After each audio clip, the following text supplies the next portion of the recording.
Hi, this is Alexis. I'm here with Nick at Ride Engine. Got some great harnesses. I mean, everybody's talking about them. Yeah, I'm so stoked to bring this to market. It literally launched this week. It's been a project that started in 2012 with building custom harnesses.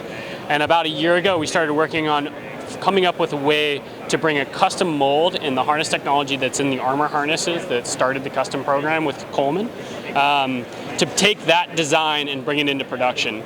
So the Hexcore is the first launched harness out of the Ride Engine production series. It's got a honeycomb back, a molded frame, and then it's got speed loops to bring in. This one is shown with the sliding rope spreader bar. The harness does a couple of things. One, it solves problems for how a harness fits. Most harnesses, if you look at how it loads and will collapse as soon as you put it on. So the pull is really coming from the center of your back and it's pulling through. Because of this having a supported back, it pulls from the sides and instead of collapsing your back, really provides a stability to the inside of your back. The second thing is the lumbar support, which is created from here. We had about 300 different harness molds to be able to build the 4 frames that we did, a small, medium, large, extra large.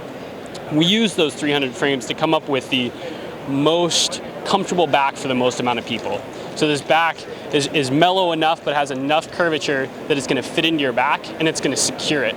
Most harnesses ride up as soon as you get load on them, but because this harness has got a hard back to it and some curvature that goes into your back, it seats properly.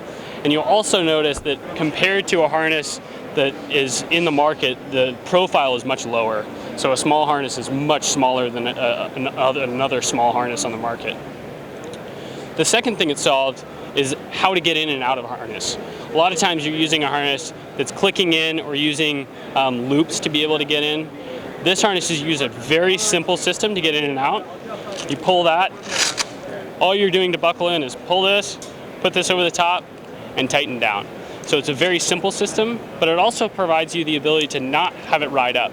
Most harnesses, with it, whether it has a bar or a sliding rope, is going to ride up. Or twist. Or twist, exactly.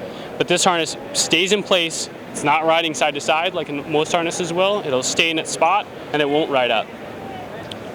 The next interesting thing about this harness is the sliding rope of how it connects. A lot of people haven't seen this yet. It's pretty much new technology to the market. So behind me, it shows you what it's doing. So instead of a normal hook where you're hooking into it, it's bringing the bar closer to you. You're hooking directly into your safety system. So you're releasing your safety, putting it through the rope, and you're direct connected into your harness. You don't need to have a donkey dick, and you're never going to come out of the harness without hitting your release. It's safe, and it provides you the most flexibility while you're riding.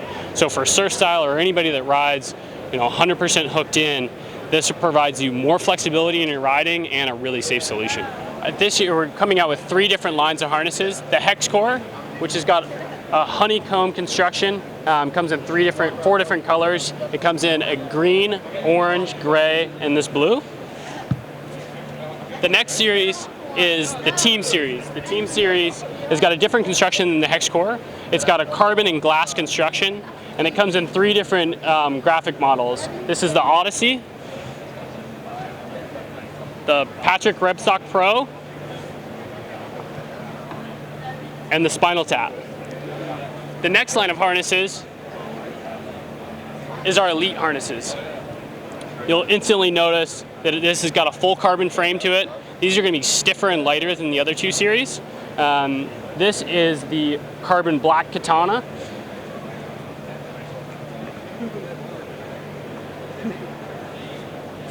This is the red carbon Katana, which actually has carbon and Kevlar in it.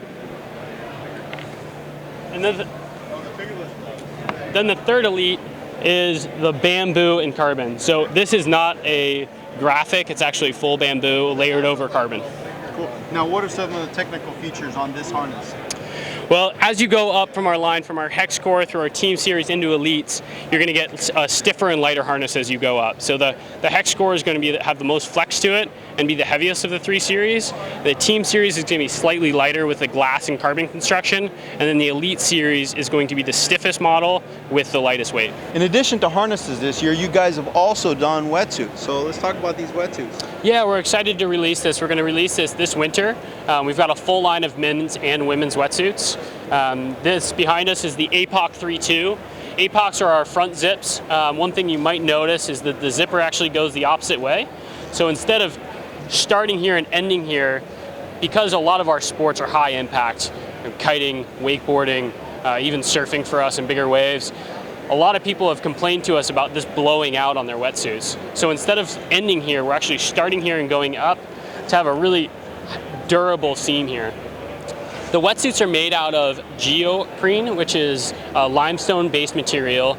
We went with something that we could have the least amount of environmental impact. Anytime you're building something, you're going to be putting stuff into the environment that wasn't meant to be there, but we're trying to have as minimal impact as we can. The suits are also extremely durable. We welded seams, but the welds are actually smaller than most suits you'll see on the market. It's a 6mm seam instead of an 8, which is most people. It makes a more durable seam, but still fully welded. It also doesn't have any chemicals put on it. A lot of people in wetsuits these days are using C8, C6, that is all bleeding chemicals into our oceans and our rivers and lakes. So when we built these wetsuits, a lot of people asked us if we were going to make them waterproof or water resistant, and the answer is no, and we just don't feel like really we should be putting those chemicals into our water. The inside of these suits is layered with fleece lining. The 3.2, the 4.3, and the 5.4 hood all come with a fleece lining. This liner is semi-dry. It keeps you extremely warm. I've gone down from a 4.3 down to a 3.2, and I'm staying just as warm or perhaps warmer in my 3.2. The series has both front zips and back zips. We'll be offering a full line of shorties, 3.2 through 5.4 with the hood, and then women's suits are built the exact same way, and we're building 2 shorties, 3.2 and a 4.3. And if for any information, go to rideengine.com. Thank you so much. All right, thank you.